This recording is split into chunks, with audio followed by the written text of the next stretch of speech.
Joe and Jerry. We're going to do something a little different. Normally I do a lot of the interviewing, but today my good friend Jerry Brown is going to interview Gio. And I don't know the questions. Not one. So I have no idea what Jerry's going to ask me. This could be a very bad situation. I'm not going to hurt him. Or it could be very good. So we're going to find out very soon. So, Jerry, you're in charge. Well, the purpose of the interview is people to get to know you, to get to know who you are, what makes you tick, what makes you run. And they see you doing tournaments, they see you doing a live stream, but there's another side to you that people need to know, and I'm going to share that. And hopefully, guess what? You'll be forthcoming with all your answers. Well, we'll try. All right, so we're going to start it off. First of all, we're going to thank the SSA once again for having me back for 2025. As we know, my buddy, the great Bliss, won't be here. He'll be in and out part-time, so we're going to do this without you, Bliss. I miss you, though, but hopefully come back sooner than later. Yeah, George is out in Sarasota living the good life. Yeah, I know he come back darker than me. Yeah, well. Hey, might work for you. Hey, we're going to start it off with this first question, and it's a simple question, but it's the question I've asked. I've asked everybody this question. When did your passion for softball start? Well, Jerry, growing up, I was always an athlete. I was always playing sports. But when I got out of college and I started playing softball with some of the guys I went to college with and also some of the guys I played baseball in high school with, I think what really set the hook for me was I was playing in a league in Oak Lawn with some of my high school guys. And at that time, the NSA, Les Duncan, used to run a state tournament. And Les used to he'd get like 100-something teams. Ooh. And he'd do it out in Orland Park. And he'd use like 4 different complexes, and it was, it was a show. And you'd go there, and he'd he'd look at your bat, he'd stick a sticker on the bat to approve it, and everything else. And it was like the greatest thing ever because, you've got 100 teams, you're playing teams you don't know, you're playing all day, you're trying to get to, Sunday, and it was such a great experience because of the volume of teams, because basically they would take like the top 2 teams from every NSA league in the state, and there were a lot of just terrific teams in there, and that was the event that I think really set the hook where I said, man, this is great. This is great. I gotta keep doing it. Well, did you find going from playing hardball with the 90 and 95 miles an hour to a slower pitch softball game, did you find it kind of easy to adjust?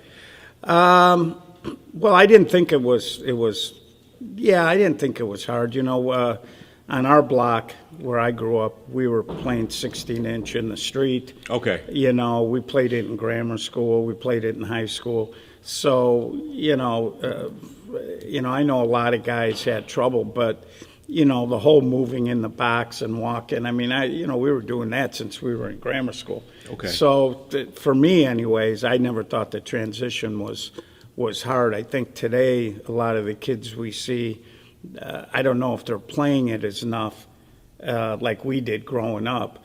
And so we see a lot of kids that are great athletes, but they're very mechanical. They're a little stiff, and it takes them a little time just to get used to moving, the angle, how to hit the ball and what have you. And that never really, I don't know, to me it was never a problem. But, again, we were of a different generation. Yeah.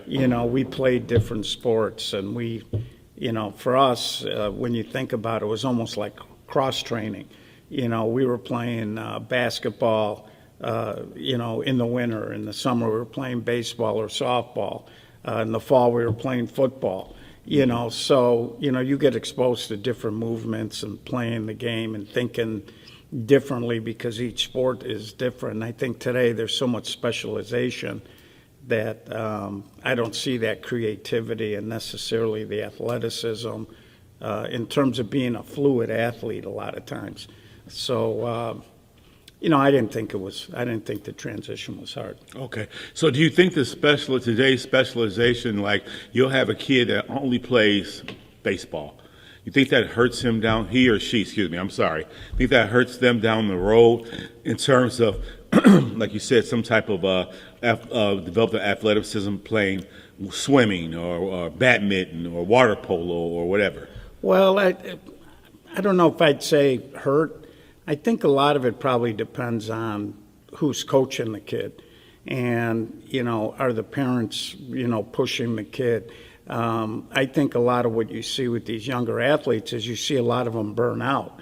Okay. A lot of them get to their senior year in high school or whatever, and they're fried. They're playing travel ball. They're it's nonstop. When I was in high school, we really didn't have a lot of it, but there was a kid who was 1 year behind me, and his dad was doing quite well for himself, so he got sent to the Denny Doyle baseball school over the winter. The pitcher? No, Denny Doyle was a second baseman, I think, for the Red Sox. Oh, yeah, he had a brother, Brian Doyle. Yeah, so he came back in the spring, when baseball was starting at the high school. I went to the Denny Doyle camp, and I was laughing, and I didn't say it to him, but I was thinking, you still can't play dead in the graveyard. Oh, God. But just kidding. But anyways, it was funny because, that's the kind of stuff. So I think if the parents are a little too hard on a kid, that hurts them. And then a lot of these coaches, they want to micromanage everything a kid does while he's playing the game, everything from his swing to how he sets up. And I think it draws the fun out. Yeah, well, that's just it. It draws the fun out of the game, and the kid only learns to do it the way the coach wants to do it. And when I played baseball, there were times when I was tired, and I'd open up my stance a little bit because I knew I was a little tired. I knew my bat was a little slow, and I try to figure out how to cheat a little bit.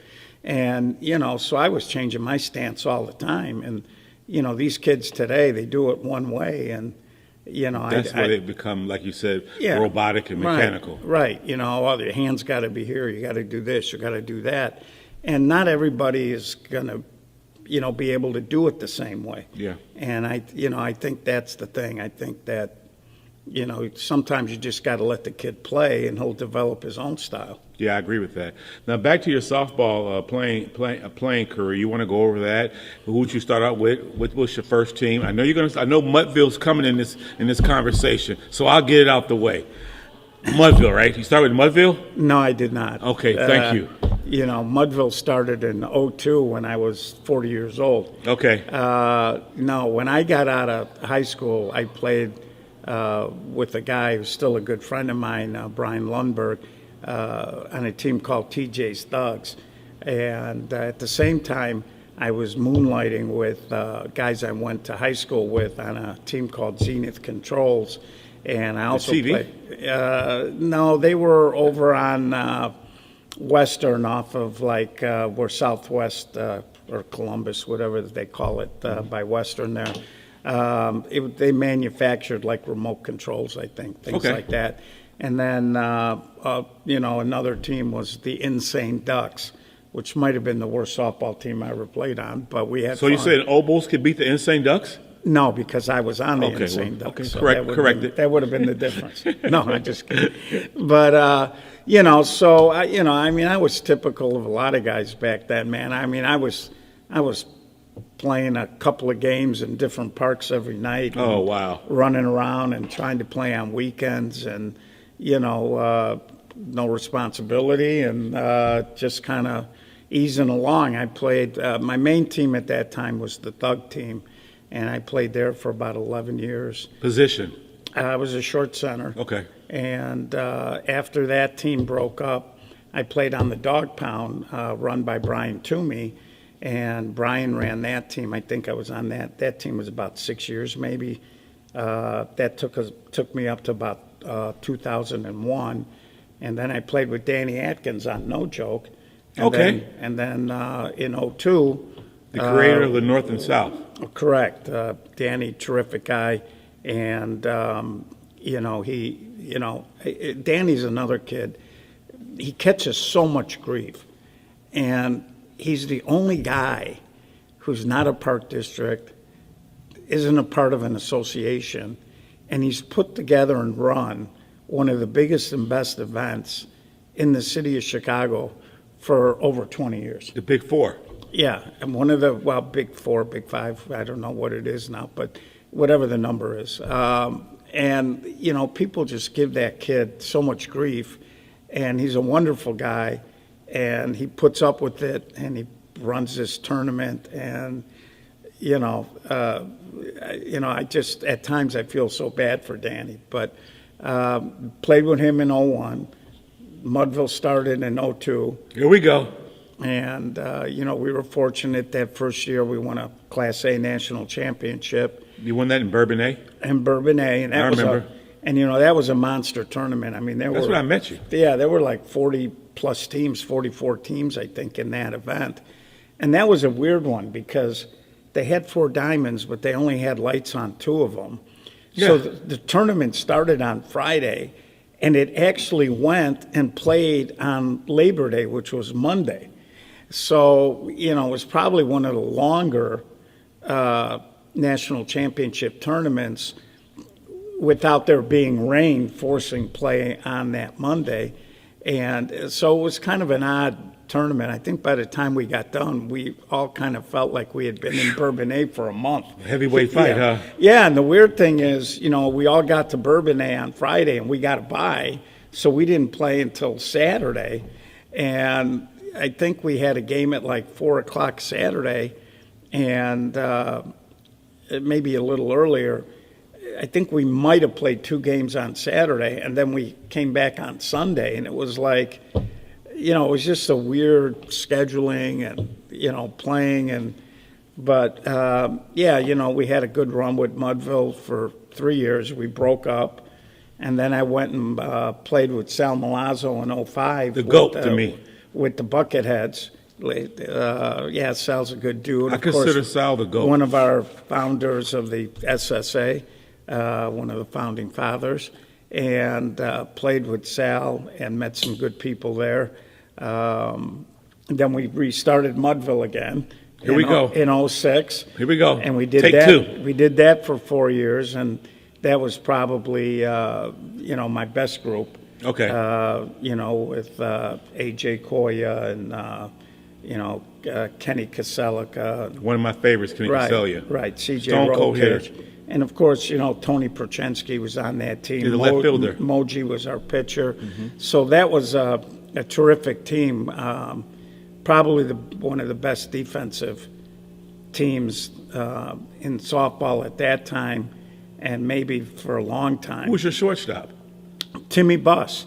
And Okay. Timmy was very underrated. Timmy'd make 4 or 5 errors for an entire season. Okay. I mean, he was just a machine. If you hit I remember. it I to him, didn't know his name. I remember him. Oh yeah, he was something else defensively. And he got you big hits. He wasn't going to hit 600 for you, but he had a tendency to get huge hits for you, and just a gentleman. And that was a fun group and had a lot of success.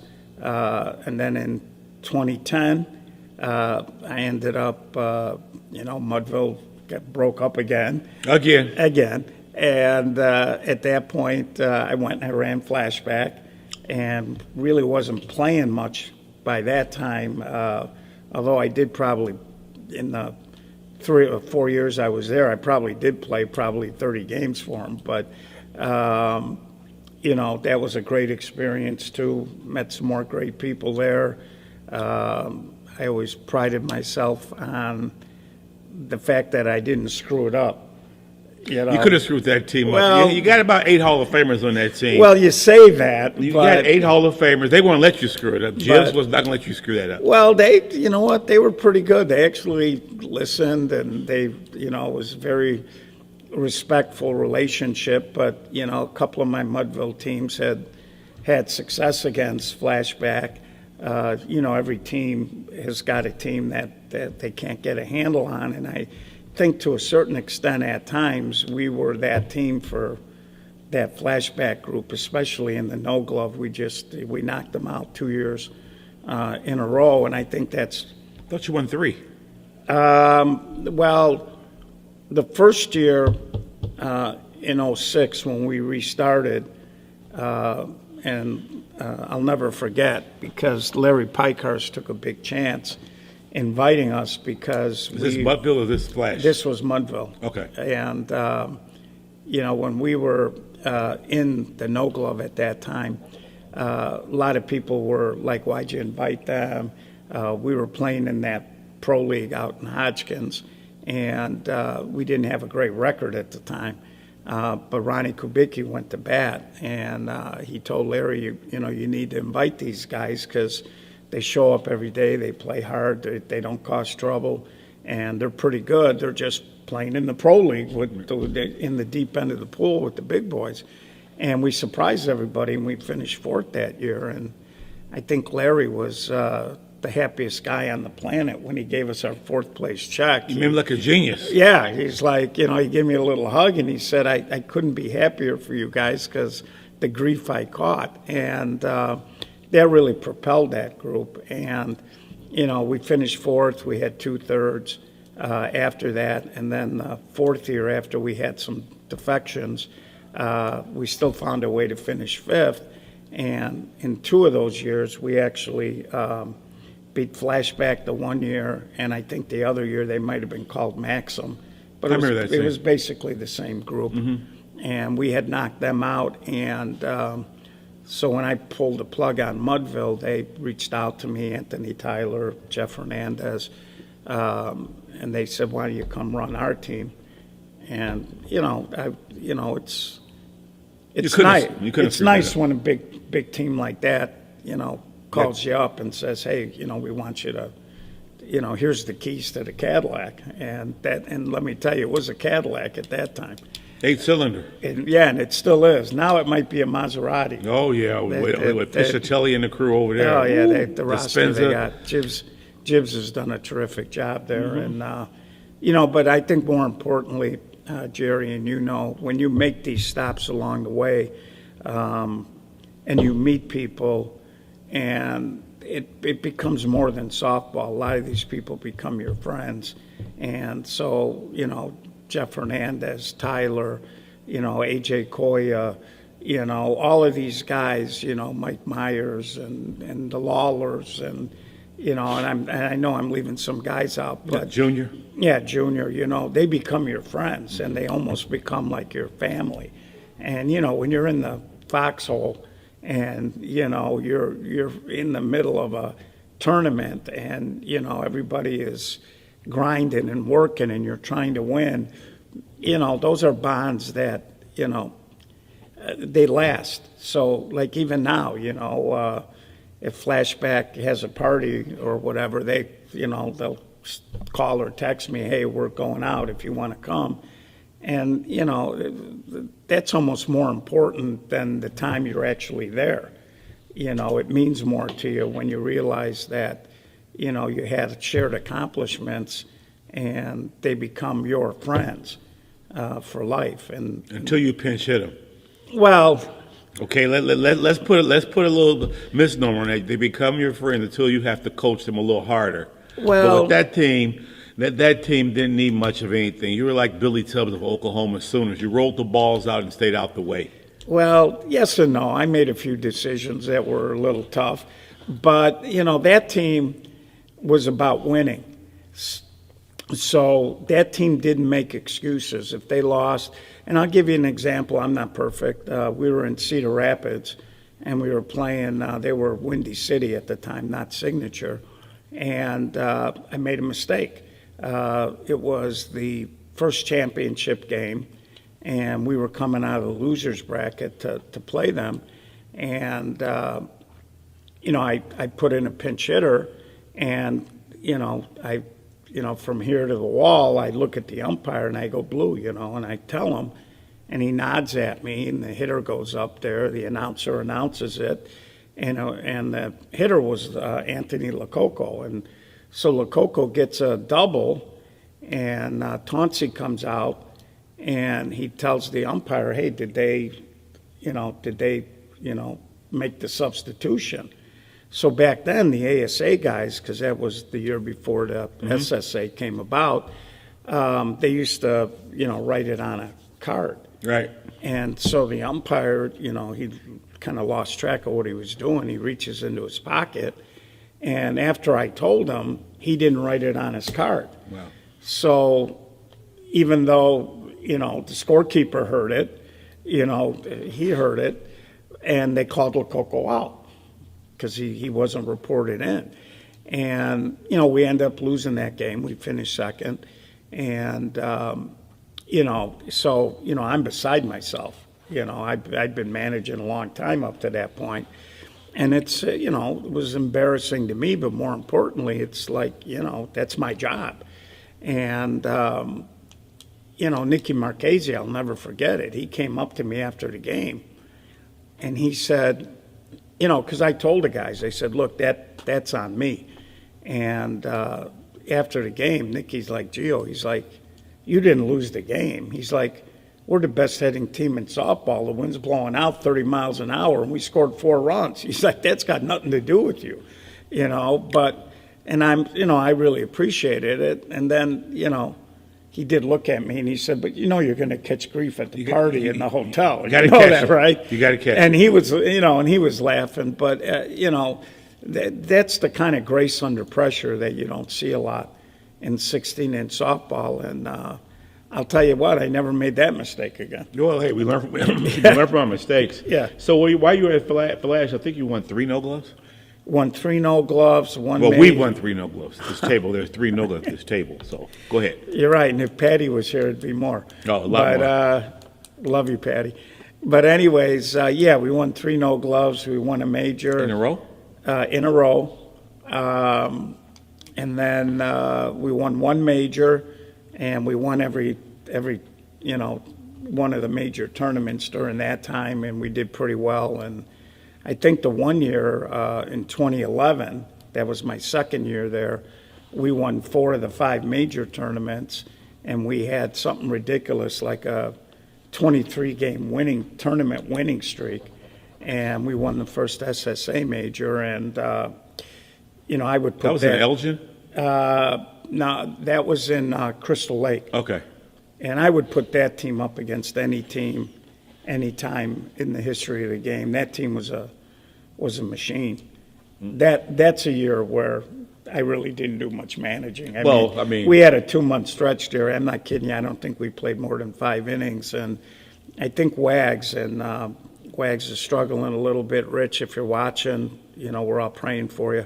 But I think Rich Wagner told me that year at the end of the year, he's like, we only lost I can't remember, I think he said 8 or 9 games that year, and we lost 5 of them in May.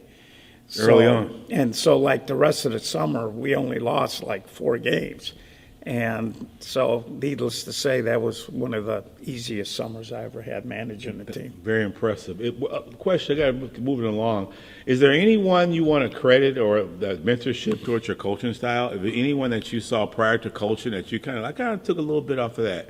I know when I tried to coach Solutions, I took a little bit off of a combination of everybody. Donald Toney, Sherman Martin, Sherman Nelson, Greg Flowers, Kelly Patton. I was a mutt. I took a little bit of everybody, and then I put my own little sauce in it. And then Kenneth Dorsey, he don't get enough credit in Washington Park. It was 5 or 6, and I took a little bit of everybody and made my own little style, and and it worked. It kind of worked for me there.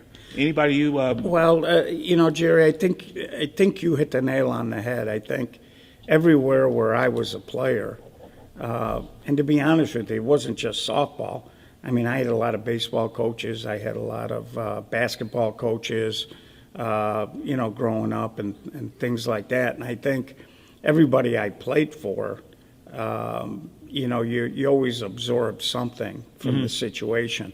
And so, there were things where I thought, man, this guy really knows what he's doing, or that guy's pretty sharp. And so you try to when I started managing, you kind of fall back on that. And you tried to incorporate some of that. But I think at the end of the day, like you say, putting your own sauce on it, I think if it doesn't come from within you and it's not genuine, I don't think you can just take what another guy does. You can tweak it, you can change it, but you got to have some of your own ideas and vision too. And so, like when I started managing, look, I played on teams where they were buddy teams and they didn't care about winning. I played that drove you crazy. Right. I played on teams where it was all business and they were mercenaries and somewhere, so I said to myself, well, I want a group of guys that are going to like each other but want to compete hard. And that's kind of was always my baseline. I didn't want to bring in guys that were going to be high maintenance. And that's one of the main reasons why I went to Flashback. I just liked the way they ran their club. I liked the fact that they were all business, that they were friends, that they hung out, that they would go to the bar afterwards. And when I say go to the bar, they went hard to the bar. And I know because there was the end of the night when I was pulling out of my pocket because we were rolling up $700 tabs at a bar on Friday night. I wish I was the sponsor of that. Why couldn't you guys come out south by my neighborhood? We could have rolled that tab up. Yeah, but I'm just saying. So I'll give you a quick insight. In that 2011 year, between fundraising, sponsorship, in tournaments, I think we had a total pot of about $37,000, and we spent like $35,000 of it because a lot of it was gear. After tournaments, when we would go out and party like rock stars, and then at the end of the year we had a party with the wives and the kids, and then we had a boys' night out, and it was unbelievable. How much fun that team had and how well they treated the people, not just the players, but the kids, the wives. I used to joke all the time because back then it seemed like everybody on Flashback had 4 kids. And, it took us longer to get from the hotel to the park than it did for us to play our games. And, at 11 o'clock at night when you're trying to feed everybody, it was interesting, but it was such a good environment. So, they ran their team the right way. I tried to always do that. I always had certain things I did. And, I'll tell you, even watching a guy like Phil Jackson coach the Bulls, I kind of modeled myself a little bit after Jackson when I went to Flashback because they had all these superstars. And I had never had a team with that many stars. Yeah, 7, 8 Hall of Famers. Right. So, how do you keep their attention? How do you keep them motivated? Now, that group didn't need motivation. And, you had to learn each of those guys. And, but it was good. It was all good. Anyone in particular you really enjoy coaching? I know you, as a coach, you like coaching all of them, but there's like one that just makes you your star pupil, and now that you're not coaching anymore, you can kind of open up the vault and just it's like maybe 1 or 2 that you kind of smiled inside. Well, you're right. I liked them all. Probably the easiest guy to coach. I know who you're gonna say was Randy Russ. I knew you're gonna say Randy Russ. And I got to tell you, when I was with Flashback, I don't think I had a conversation with Randy that was longer than 3 minutes, because what am I going to tell Randy Russ about playing softball? That's 700. Yeah. Well, he knew everything at that time. Randy was really just catching for us because he had hurt his knee a few years before that. Okay. At a major, and and he was like a coach on the field. He was putting guys in the right position. He was, we had guys that, he knew he had to, talk to during a ball game to keep them plugged in. And, so Randy was the easiest guy to coach. And I'll tell you a quick Randy Russ story.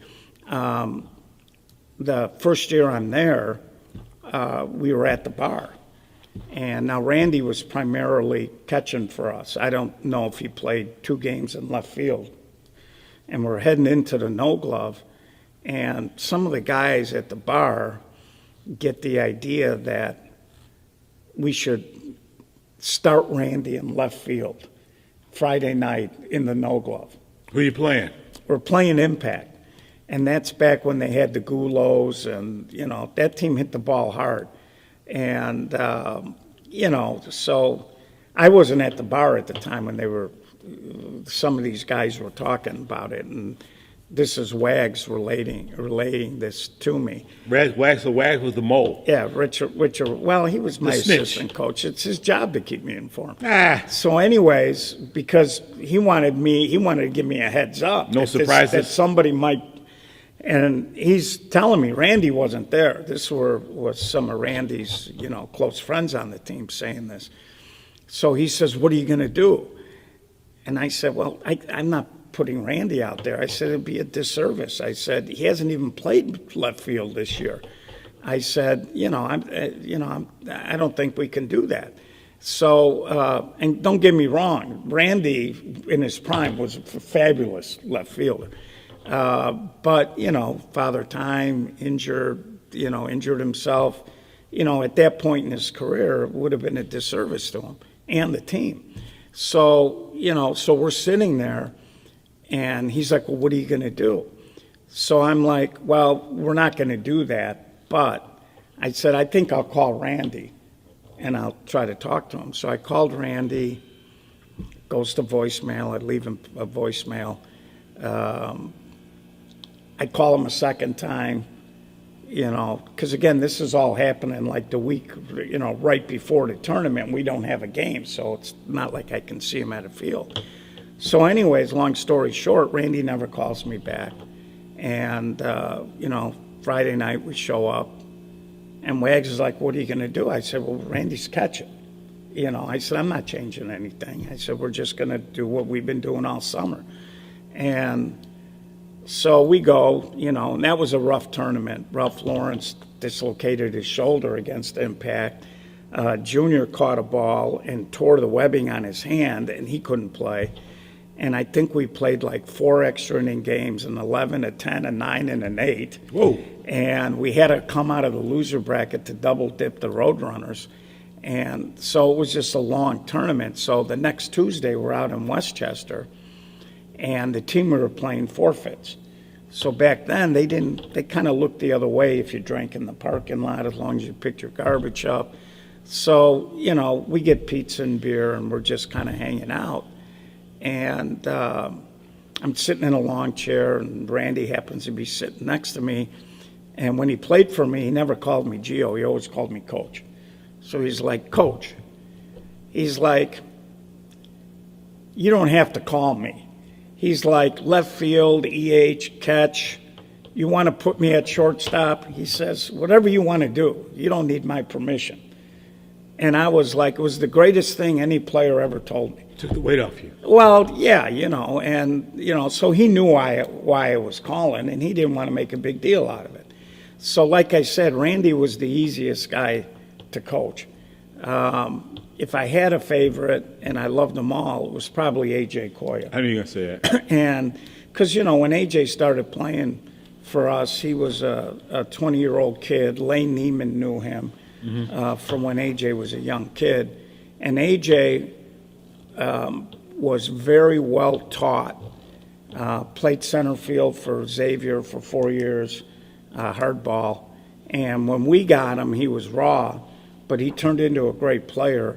And, he was a guy that you could coach hard. And, he might not have liked it, but he listened. And, by the time I left, and, I had him 3 years on Mudville, and I think I had him 3 years on Flashback, he had just turned into an absolute beast.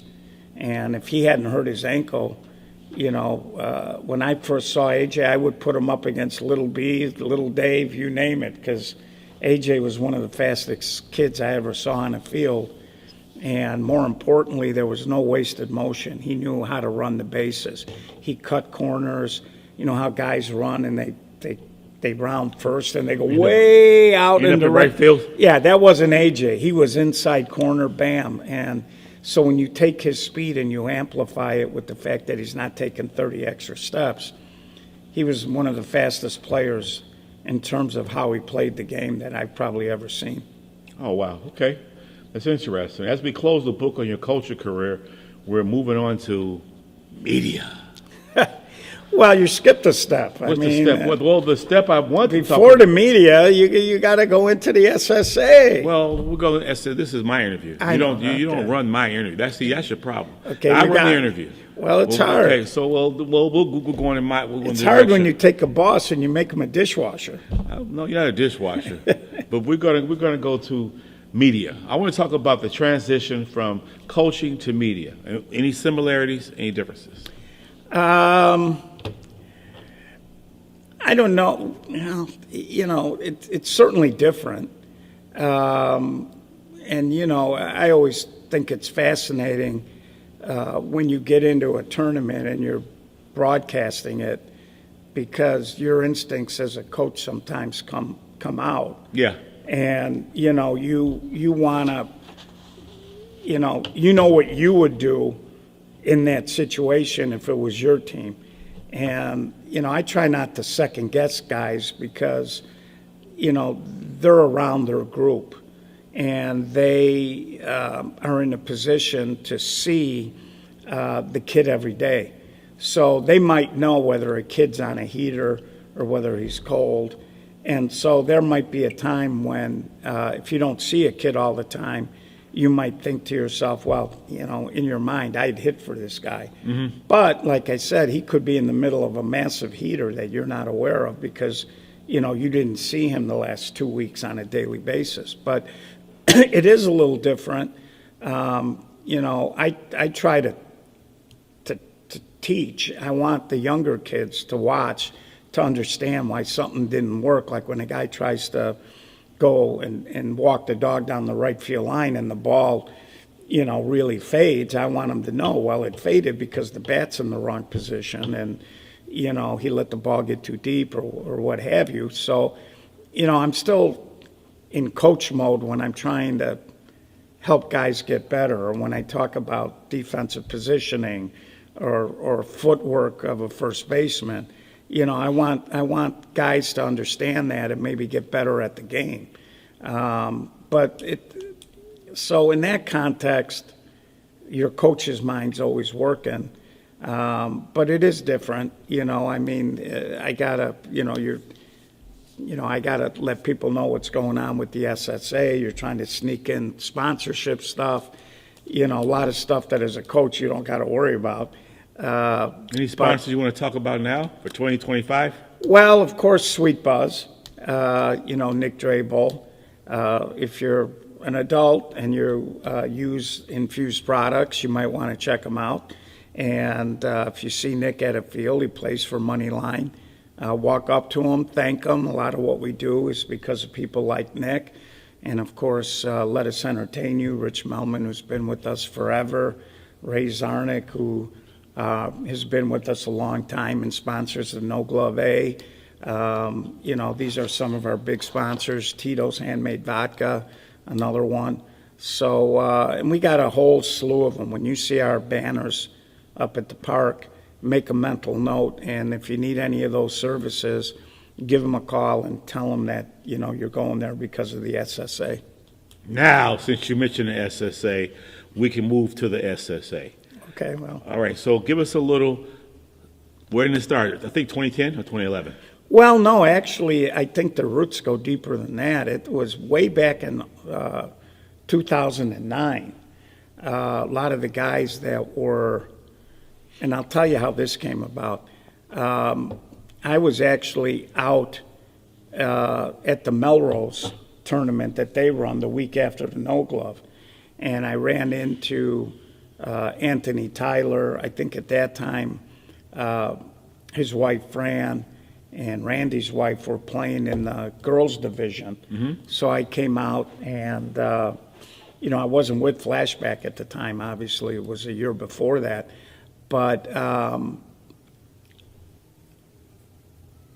let me see here. I might be a little bit wrong on my time frame. You wrong on a time frame? Yeah, it was actually, we were at a tournament here in Melrose, but it wasn't the big one they run at the end of the year.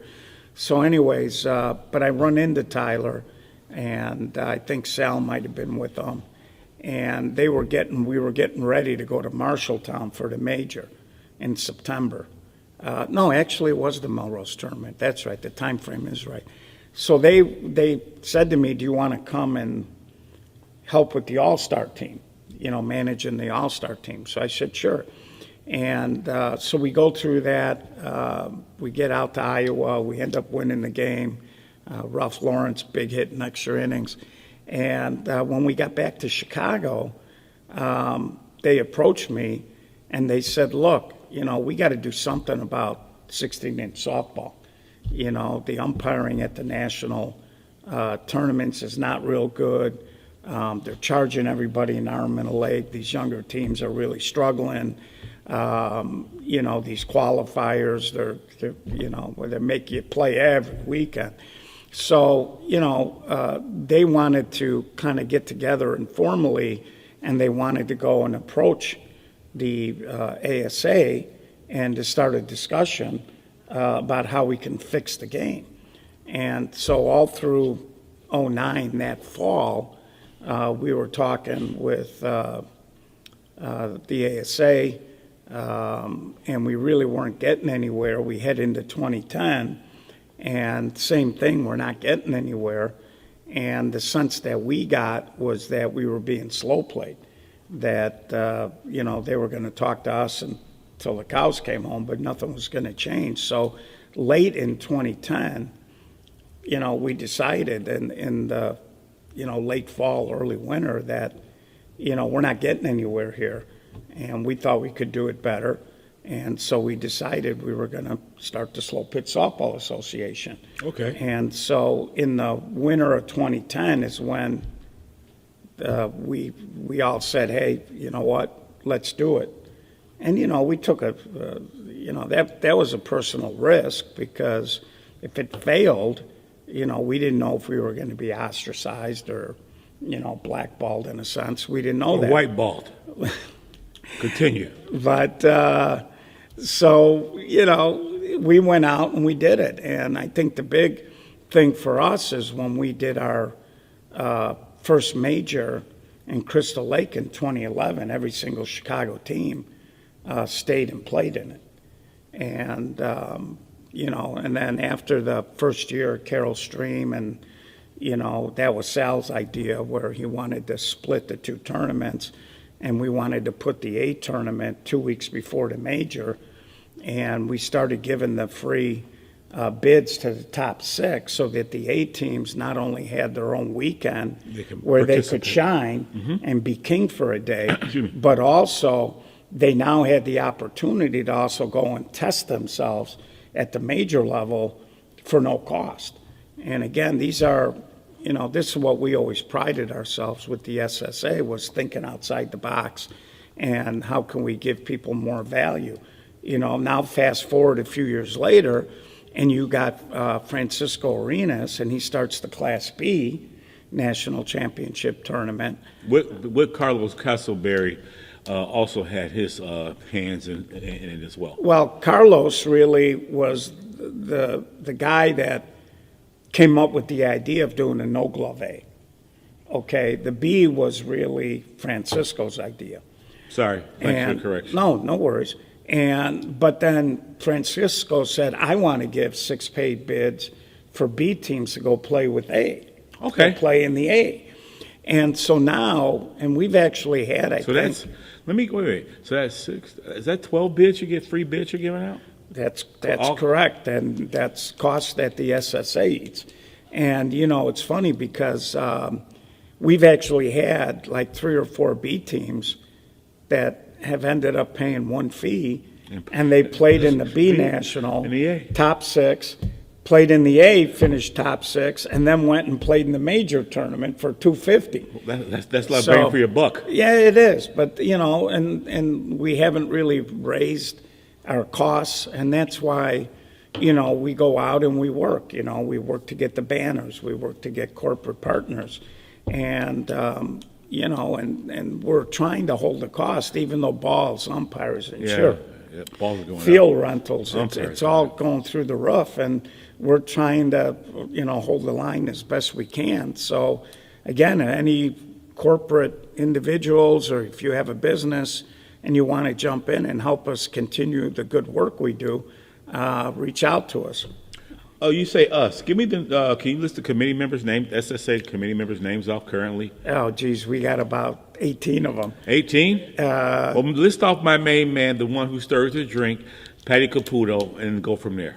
Well, you got Patty Caputo, myself, Anthony Tyler, Sal Milazzo, Ronnie, Matriciano, one of my favorites. Tonsi Sarasevich,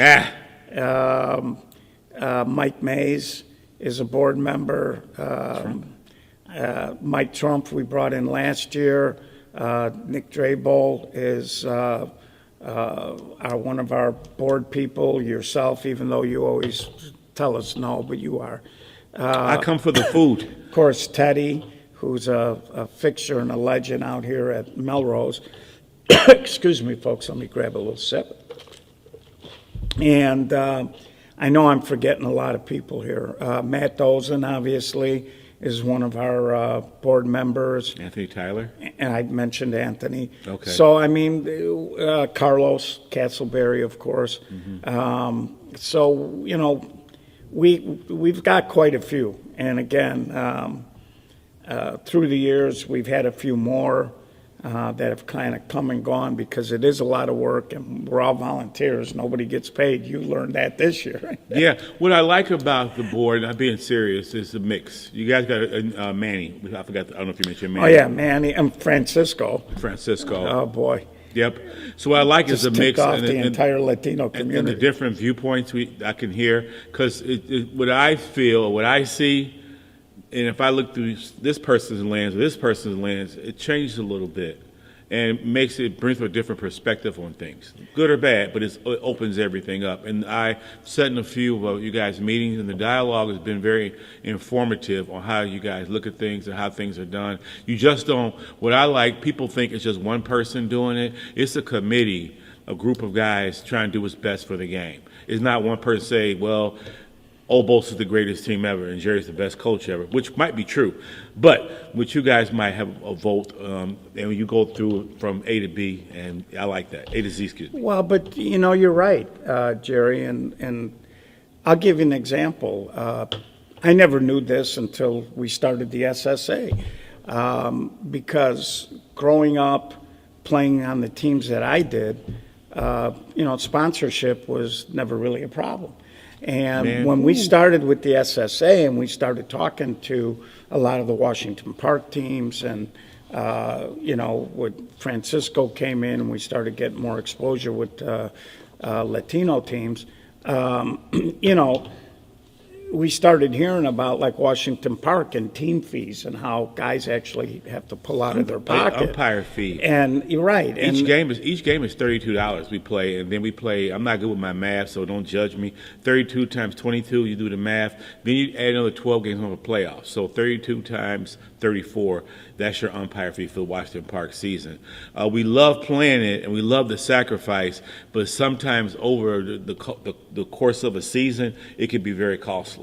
Then you want to play. I want to play in tournament. I want to play in this. I want to play in that. But we don't have the luxury of having the sponsors. Right, and like I said, so it's when you have more people on the board, that type of experiences come to light, and that's why we fight like hell to not try to raise our fees and try to give a little extra.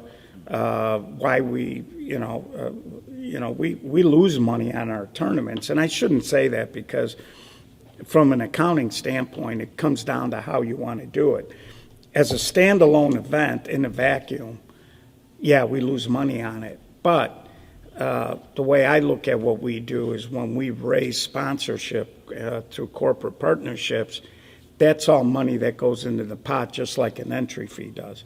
So we look at it as long as at the end of the year we're in the black and not in the red, we didn't lose money. Okay. Even though it costs us a lot of money to run an event in a great park like Carroll Stream or a great park like Joliet. And, you know, I love Joliet. well, that's just it. And that's one of the things that, you know, that's one of the other things. You know, we said, you know, when we started, you know, 15 years ago, 15 years? Well, this is going to be our 15th year of play. Wow. So, Time flies when you're having fun. yeah, it sure does. So, you know, we said, you know, we want our national championship tournaments to be in top flight parks. Mm-hmm. And we want, you know, we go and we hang the banners and the bunting and, you know, and we want that. We want when a kid comes to a Class A or a Class B national championship for the first time, you know, we want them to say, wow, you know, this is cool. So when Resmondo came, that helped, in your opinion?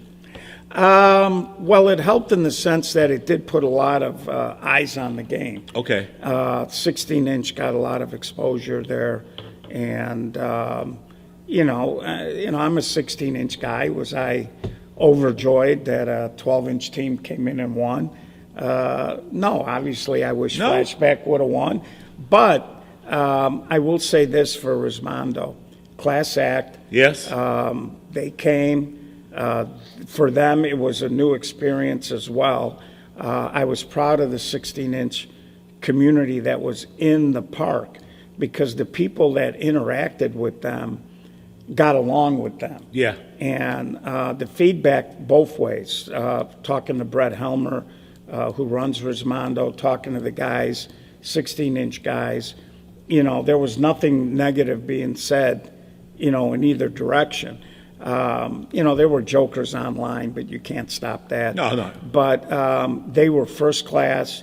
You know, they came in, they made adjustments, and you know, I think if Danny Dispenza doesn't get hurt, it would have been real interesting to see what the final outcome would have been.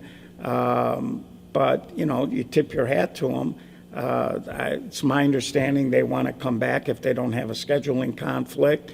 Are you going to let? I'm sorry for cutting you. Are you going to let have interest from other teams like Resmondo? Has that opened up the dialogue with more teams interested in coming over? Well, we've heard that there might be another one or two 12-inch teams, Roof X, which is you know, them and Resmondo. I think last year were 1 and 1A. Oh wow! In 12-inch, they're a little different. They're not. My understanding is they play the game a little different. They're more of a speed defense kind of an outfit than they are Resmondo, that is more of a blunt instrument that really wants to just bomb. Yeah. But like I said, they made the adjustment when they realized that the 16-inch wasn't going to fly out of the park, and you got to tip your hat to that. And like I said, they were a class outfit. So, you know, if one or two of them want to come, you know, we're trying to get more people to watch the game. And, you know, I think that what I saw, a lot of 16-inch teams, I don't want to say they were intimidated, but I think they were feeling the pressure playing Resmondo in the sense of they're trying to defend the honor of 16-inch. And so, and nobody having seen them, that's what you know, that was a major advantage too, because there was nothing to scout them on. And, you know, with Ronnie Zeman and Hooch over there, they were kind of getting inside scouting on the 16-inch teams. So it was an interesting dynamic. Now, being a year down the road, if they come back in, it'll be an interesting to see if they have the same type of result. And like I said, not. Well, you know, what I'm hearing through the grapevine is, you know, the big teams, they've all gotten a lot better or a little better. So we'll see what happens in a tournament. And again, you know, if you get to Roof X, if you get another 12-inch team together and they come in here, you know, how does that affect it? You know, what happens if they draw each other? What happens if, one of them goes into a loser's bracket. You never know. I mean, last year they had a pretty favorable draw for their first 3 games.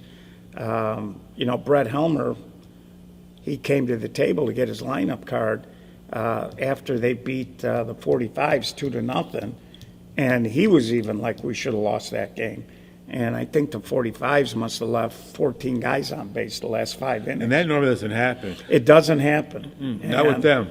When they see blood, they go. Right. You're in trouble. Right, and so and that was a weird game because the wind was blowing in about 40 miles an hour. Oh, wow. And it was I streamed that game. It was real interesting. But so they didn't walk right through the event last year. I know a lot of people said, but if you really watch the games, they didn't really blow everybody's doors off. My take in the beginning, no one took them serious. This is just what my take. And then as the tournament kind of progressed after the second or third game, and Rosmondo got some confidence. And they're like, okay, this is like you said, the adjustment. We got to do this, do that, do this. I would have just simply, if I'm playing Rosmondo, I'm giving up the single, and I'm playing a 4-man outfield the whole game. That's just not unless somebody gets on base, blah, blah, blah. But my thing, I'm playing a 4-man outfield, and the pitcher's going straight to the hole, and everything's going high and deep. I want to make sure they can hit the arc. But it's easier said than done. I mean, I'm saying it now as an armchair quarterback. It's easier said than done. But I think the first couple of games, not to take anything away from Ms. Rondo, I think people didn't take it serious until it got a little too late. Well, I think I don't know if it wasn't taking them serious, but I saw the roster. Obviously, they had handed in, and they met the deadlines and all of that. But I think what people didn't truly understand about Rosmondo is that those guys are professional softball players, and they get recruited and they're being paid. So when you look at the roster, I don't know if they had 3 guys from the same state. Oh, wow. On their roster, and so they're recruiting geographically the best of the best, the best of the best, and so I think maybe it wasn't not taking them serious, but I think it might have been a situation where, they're, people are saying, 12-inch guys can't play. Right. But these aren't 12-inch guys playing in a D league, in a beer league. These are guys that are working at it. This is a job for them. They were out at GoPro Dome taking batting practice every day at, whatever time it was, and they were 100% focused. I talked with Brett, and they didn't come here to drink beer and party. They came here to play and win, and to try to win a tournament, and that's exactly what they did. And they're very professional. You could tell they were on point with their uniforms. That's what I wanted to talk about. There were some calls that didn't go their way, and they were quiet and they went about their business. And I couldn't be more impressed with the way they handled themselves. Wow, yeah. I would like to talk about to move on with just a rule. Well, no, I got another question about the SSA. Just last year, you stole my summer series idea. Oh, stop! Okay. I mean, that was my idea. Give me that was my idea. It was not. It was my idea. We asked Patty Caputo that I had the summer series all locked up, and what you do, snatched it. Do you have any other things you want to share with our viewing audience? About what? About SSA. Anything new we got planned up our sleeve or your sleeve? Well, I'm not helping you this year. No, we're just trying to make the summer series bigger and better if we can. And, we... And Wesley Shannon got cheat out the batting title over 2 at-bats? No, it wasn't 2 at-bats. What was it? He's batted 690-something. No, it wasn't that high. But he didn't qualify because of the fact that the last 2 tournaments of the year, BTA, went 2 and Q. And so as a result, the way it works, it's like Major League Baseball. As the season goes on, you need more and more at-bats, and we have a pretty low threshold. It's only 12 at-bats per tournament, 60 for the summer. And Didn't Marston have 150? well, because he was leading off and Signature was playing late every Looks like tournament. a lot of excuses. Go ahead, continue. No, well, It's your interview. I'm just saying. So the problem with Wes is, 2 and out at the No Glove, 2 and out at the Major. He didn't, in those 2 events, he didn't reach the threshold. And to be honest with you, BTA, for all the talent they had, they weren't generating a lot of runs last summer, and that hurt Wes. Now, is Wes one of the best players in the game? Hands down. No doubt about it. And we have not finalized the All-Summer Series teams. And it wouldn't surprise me if he didn't make the All-Summer Series team. He is an All-Summer Series team. Next player. Well, I'm just saying, I would vote for him. He's on the team. But, don't make promises. As you know, the board has to vote on everything. I'm the board. But I would Me and be- Caputo, we're the board on this one. I would be shocked if West didn't make an all-summer series. But anyways, I did hear little Dave Bradford going to play with him, so that might Play with help who? me. BTA. I didn't hear that yet. Well, that's a little bird told me that. Well, with chirping, I got to figure out what's going on. Well, if he did, congratulations. They picked up another fine piece, and hopefully they gel and do what they got to do. No, but the summer series was a big success. It was a great thing I did. I'm glad you brought that up, Well, and we're still working on it. We had some glitches last year with the tablets. We've upgraded now. We got iPads instead of the Fire tablets. Okay. So we're hoping that that's going to solve some of those issues, and so we're looking forward to it, and. We just think that this is going to be a great year. Everybody I've talked to has been fired up, whether it's here or, when we were at Harrison Park a few weeks ago or Intentional or wherever I've gone, the Dome in Rosemont, everybody seems like they're really excited for the upcoming season, so it should be cool. Yeah, I mean, we all bitch and moan. We have to do things during the summer, but once softball is over with, everybody's numb. And then it gets back started again, the juices get flowing, and then all the expectations and this, that, and the other, so everybody's happy. Here's the idea that was floated to me, don't kill the messenger. Well, they're going to be presented, any thoughts of a softball transfer portal? So this is what I was told, if a player is not happy or a coach isn't happy with the player, he does not want to coach and they're on the roster, is there a possibility he or she could be removed from the roster as a portal transfer and go play someplace else? Any thoughts? Well, first of all, this is the first I've heard of it. The little bird ain't talked to you about that one, did he? No, he didn't. Okay. And I would be a little skeptical of how that works because I personally think that the portal is killing college basketball. But with that being said, I think the issue with that is it's very difficult to run a 16-inch softball team.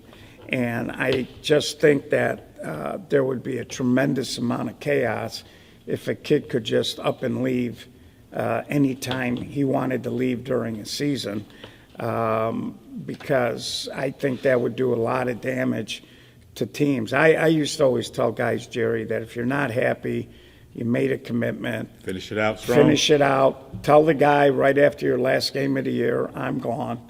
And then go and be friends with the guy and go wherever you want to go. So I'm not sure how something like that would work.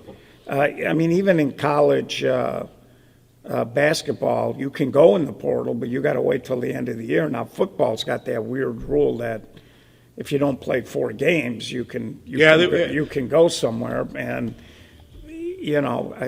I would guess they have that rule because football's a violent sport, and they don't want you risking getting hurt somewhere you don't want to be, I guess. But I just don't know how that would work. I would need somebody to give me a little more detailed explanation. I'll talk to the birds, and then we'll get back with the SSA committee, and you'll get some type of birdie proposal. You know, Any new rule changes? well, you know, the weird thing is, and this was kind of spurred by Rismondo, we've had a couple of board members that really appreciated the fact that they were in uniforms, and they want to push teams wearing the same I like that. uniform, same top. You know, if everybody's wearing a dark oboe jersey, you're not going to have one guy wear a white one. Yeah.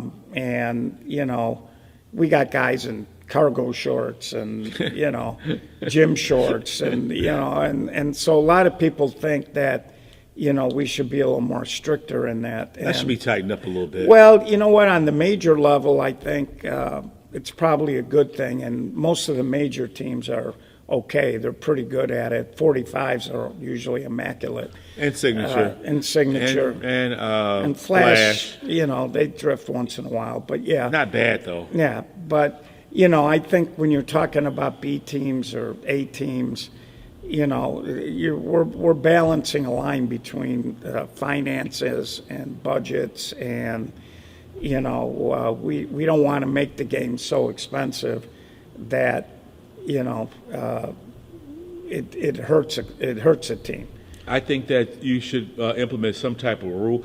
See, when you have uniforms and numbers, it helps with the scorekeeper. Oh, yeah. 'Cause let's of say course. somebody doesn't wear their uniform, and some poor young lady who just happened to be out there doing you a favor, and she gives you a hit, 2 hits that I should have got, and I should have got something, and you got unjustly. But it's not her fault, but I didn't have my number on, my jersey on. Oh, sure. We So always want. it would eliminate all of that confusion. And also, when you got all these great sponsors like Sweet Buzz, Street Buzz. and you got all those great sponsors, you want to show, you know, you want to put the best foot forward. That's just my opinion on the Oh, no, situation. Jerry, I agree with you. I mean, my team's always had their uniforms. We always wore them. You know, I think part of the, you know, getting back to the number thing, part of the problem is you've got guys that have been on a team for 7, 8 years, and they've got 7 different versions Yeah. of a black jersey, and Yeah. the guy's had 3 different numbers in 8 years, and all of a sudden he shows up at a tournament and 72. he's right, and his current number on the roster was 16. Yeah. You know, and then all of Yeah. a sudden, you know, it doesn't jive, and you're right, and that is a problem with our scorekeepers. I think they did a great job last year. awesome. And you know, so it is a problem. And surprisingly, we got fewer complaints about the statistics than I thought we were going to get. But, you know, we're going to try to be better at that as well. So we'll see what happens. But so what else do you got, Jerry? We've been going on over an hour. Look, the people want. It's not about me. It's And I about the gotta- people. I got questions. I got one last thing to say. Okay, what and is I want to congratulate you on the Hall of Fame. You made the Hall of Fame recently. I didn't get a chance to congratulate you, and you're going to be the first person that. And this is the birds talking now. This is in the South Side. We got birds that do things. You're going to make the Hall of Fame in media, and word has it, coach as well. Well, you know You what? might be 2 different categories. This is what I'm hearing. I don't know how true it is, but I want to congratulate you on being in the Hall of Fame for excellent work with media. You've had how many viewers? 35,000 now. Yeah, we're about we're a handful shy of 36,000, I think. 36,000 So people we watching should softball. Yeah, we should be cracking that within a week or so. And, yeah, hopefully this summer we're going to continue to drive and, you know, make keep it even going. bigger. You know, last year we were over 3.19 million minutes watched. Now, this Facebook now, they're going to views, not minutes. Hard to keep my analytics straight, but we were well over 3 million minutes watched, which is a lot of people watching the game. Because what happens is sometimes, like some days, a person not up to par, not feeling their best, but when they can turn their live on and watch a great Oboes team pound on of the 45s of flash, then they can that makes their day. Well, yeah, we get a lot of compliments. We got a lot of Chicagoans that have moved out of Chicago. Oh, yeah. And they check us out. And so it's always nice. And it's always nice when we get people that stumble upon the live stream. We've got a few people that have discovered us, and they tune in all the time. And, you know, they'll make a comment like, well, I never played, but I really enjoy watching this. Yeah. And so, you know, we're spreading the gospel as best we can. Well, I want to thank you for taking time out your day. I know you got stuff to do. You know, you're a man of many hats, and you got some broadcasts to do, some media to do. So we want to thank you. I thank SSA for having me. Let me do the interview. Thanks for taking time out, and I look forward to us doing many more interviews, interview segments this season. Yeah, well, you know, me and you have been talking. We're going to, you know, we got to get that summer series team out. I know you're yelling at me. They didn't put the Algeo team out yet. I got it right here. You want me to spit the names out? No, we don't got time for that. I mean, the people want. Oh, okay. All right. Well, but we're gonna start doing these shows a little more regularly, and you know, we'll be back on the air. And of course, once the main tournaments start, we'll be doing preview and post-tournament analysis like we did last year, and trying to get more guests on, and we'll be doing all of that stuff. So, you know, again, my friend, I'm looking forward to another great year. That's what I'm talking about. And, you know, we're glad you came aboard last year. You're value added to, one day to the process. I'm pretty much the president of the SSA. You know, you took my summer series idea. We won't talk about it now, but that was one of my ideas. I have many more, but I'm going to let you do your thing. Okay, great. So that's the interview. Jerry Brown, good job. Yep. You were very gentle, and I appreciate it. And I'm sure hopefully the viewers got something out of it. I don't know. Wake up. If they really wanted to hear me talk for an hour plus, but we're glad you tuned in. And check us out. We're going to have more from the Richie Arico 16-inch co-ed tournament today. Hopefully, I'll get everything packed up and be able to be live at 3 o'clock, and probably at 5 and then 7 and maybe 8, depending on if there's an if game. So a lot more softball today on a very beautiful sunny day here in the Chicago area. So on the behalf of Sweet Buzz, SSA Broadcast, this is Gio And Jerry. saying thanks for tuning in, and we're going